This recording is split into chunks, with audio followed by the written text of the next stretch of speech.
Tervetuloa taas tänne Leffahullu-podcastin pariin. Tällä kertaa arvostelussa Love Hurts-elokuva vuodelta 2025. Eli vaikka ei olekaan ystävän päivä, niin koska tässä on Ke Huy Quan, oli tää pakko katsoa, kun se tuli Sky Showtimeen. Eli elokuva Love Hurts, joka on tämmönen romanttinen ystävänpäiväkomedia hitonmoisella toiminnalla höystettynä. Eli kyseessä on siis tämmönen action romanttinen komedia.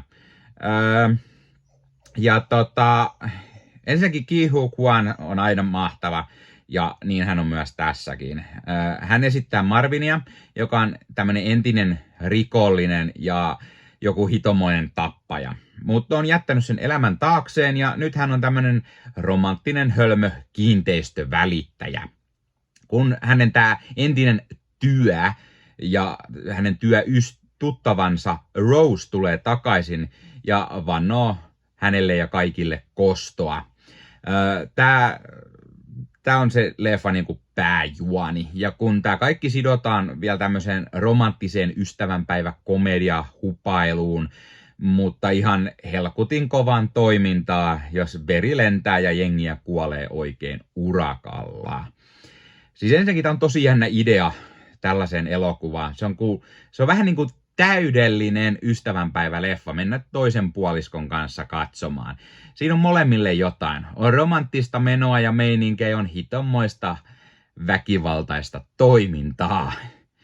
Voi olla siltä, että se toinen ei välttämättä ehkä arvosta tätä.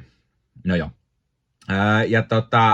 Tässä leffassa on myös tämmönen Korppi-niminen tappaja, se on tämmönen runoilija ja sitten se ihastuu Marvinin kiinteistövälittäjäkollegaan. Ja sitten on kaksi tämmöistä tappajaa, jotka toisella on vähän ongelmia vaimon kanssa ja se haluaisi vaimon takaisin ja antava anteeksi ja näin. Ja sitten Marv itsessään on ihastunut tähän Rose-hahmoon, niin tämä on tämmöinen kunnon romanttinen komedia, mutta tosiaan ihan hitomoista toimintaa ja tappamista myös mukana. Tässä leffan taistelut on kuvattu varsin näyttävästi ja on monenlaisia ja erityylisiä tappeluita. Tämä Marv on tämmöinen kunnon kung fu mestari suorastaan. Tämä Korppi-hahmo käyttää heittoveitsiä ja sitten tämä tappaja kaksikko, niin ne käyttää hirveästi tuliaseita, nyrkkejä, veitsiä. Ja sitten on tämä Rose, joka heiluu sit kaiken keskellä vielä sähkölamauttimen kanssa. Eli kaikilla on niinku erilainen tyyli taistella ja se on ihan hyvä niinku idea. Toiminta on kuvattu tosi hyvin. Kuten sanottu, veri lentää. Muutama kohtaus ei ehkä ihan heikkohermoisille ole. Näyttelijöistä sen verran, että Ke Huy Quan on mahtava kuten aina ja toimii varsin hyvin tänä Marvina myös tässä. Ariana DeBose on tää Rose, ihan hyvä roolissaan. Mustafa Shakir on tää Korppi-hahmo, tai käyttää siis nimeä Korppi, ihan toimiva myös. Leo Tipton on Ashley, Marvin kiinteistövälittäjäkollega. Daniel Wu Knuckles, Marvin veli, joka on myös samalla leffan pääpahis. Twisti. Päähahmon veli on pahis. No joo. Ja sitten myös Sean Astin, joka nähdään. Hän on tämän Marvin kiinteistövälitysfirman pomo. Mukana on myös Cam Chikandet, Marshav Lynch, Andre Eriksen ja Rys Darby.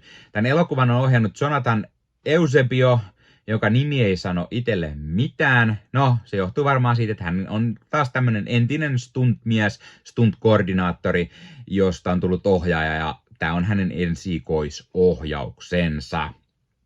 Ja se selittää paljon sitä, että miksi tässä on. Ehkä niin näyttävät nämä taistelukohtaukset. Tämän elokuvan on kirjoittanut Matthew Murrow, Josh Stoddard ja Luke Passmore. Tämä elokuva on ihan semmoista ok, aivot narikkaa viihdettä, mikä on samalla romanttinen komedia ja tämmönen toimintahömppä. En mä kyllä lähtisi tätä katsomaan uudestaan. Ainut mikä tulee mieleen, niin jos etit jotain erilaista ystävänpäiväkatsomista, niin ehkä tää on sit hyvä. Arvosanaksi mä antaisin täällä vaan sen 6,5/10, eli ei se kauhean hyvä oo. vaikka sen parissa jotenkin nyt viihtyykin. Se vaan semmonen liian haalea tekele, missä ei oikeastaan ole mitään järkeä ja en mä tiedä miksi sitä välttämättä katsoisi. Jos haluat semmoista päätöntä toimintaa, mikä on sitten höystettynä romantiikalla, niin mikä jottei. Laita kommentteja. Oletko sä nähnyt tämän leffan? Mitä mieltä sä olet tästä leffasta? Tykkäsitkö et? Miksi et? Tai mitä mieltä olet näyttelijöistä? Mikä on Ke Huy Quanin paras roolisuoritus esimerkiksi? Ja nyt myös koodilla LEFFAHULLU saat 10% alennuksen kulttileffakaupasta. Eli kannattaa käydä katsomassa. Kulttileffakaupasta löytyy kulttileffoja Aimo-annos. Eli semmoisia vähän legendaarisia leffoja, mistä on tullut kulttiklassikoita, niin löytyy kulttileffakaupasta. Siellä on DVDtä, Blu-rayta. Osassa ei välttämättä ole suomenkielisiä tekstityksiä, ne on tuontiversioita, mutta ne on kuitenkin kaikki tämän Eurooppa eli B-alueen tai kakkosalueen julkaisuja. Kannattaa käydä katsastamassa ja tosiaan koodilla LEFFAHULLU yhteen kirjoitettuna ja isolla saat 10% alennusta sitten loppusummasta. Eli kannattaa käydä tilailemassa itselleen kulttileffoja.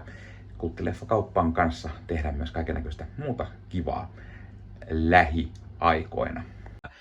Ja hei, jos katsot YouTuben puolelta, niin pistä peukkuu, jos pistä kanavatilauksen muistokellosta päälle. Näitä aina, koska tulee uusia videoita ja sen lisäksi auttaa kanava kasvamaan. Eli kiitos kaikille, jotka olette kanavan tilanneet. YouTuben puolella siellä on jäsenyydet, superominaisuudet päälle. Sieltä voi jäsenet tulla kanavan jäseniksi ja sieltä saa erikoismainintaa esimerkiksi tohon nimen, kun on kanavan jäsen ja sit saa erinäköisiä hyviä asioita. Näkee ennakkoonkin. Esimerkiksi tämänkin on nähnyt varmasti jo aikaisemmin, jos on kanavan jäsen, tämän videon sieltä ja muita videoita tulee. Esimerkiksi täällä on paljon täällä leffahuoneessa kaiken näköistä, mistä on tulossa lähiaikoina varmasti video, niin niitäkin näkee sitten ennakkoon, kun on kanavan jäsen. Joskus tulee jopa pelkästään jäsenille tarkoitettuja videoita. Ja sen lisäksi on kaikki korostettuja vastauksia ja tila ja tämmöisiä merkkejä ja muuta kaikki. Kyllä te tiedätte YouTube-juttut. 0,99 € kuussa tai 2,99 € kuussa, niillä saa erinäköisiä asioita, kun tilailee tai on kanavan jäsen. Ja niitä supertykkäyksiä, superkommentteja, kaikkea voi laittaa, niin siitä tulee muutamat kymmenet sentit sitten tähänkin suuntaan. Eli kiitos kaikille, jotka olette niitä laittaneet.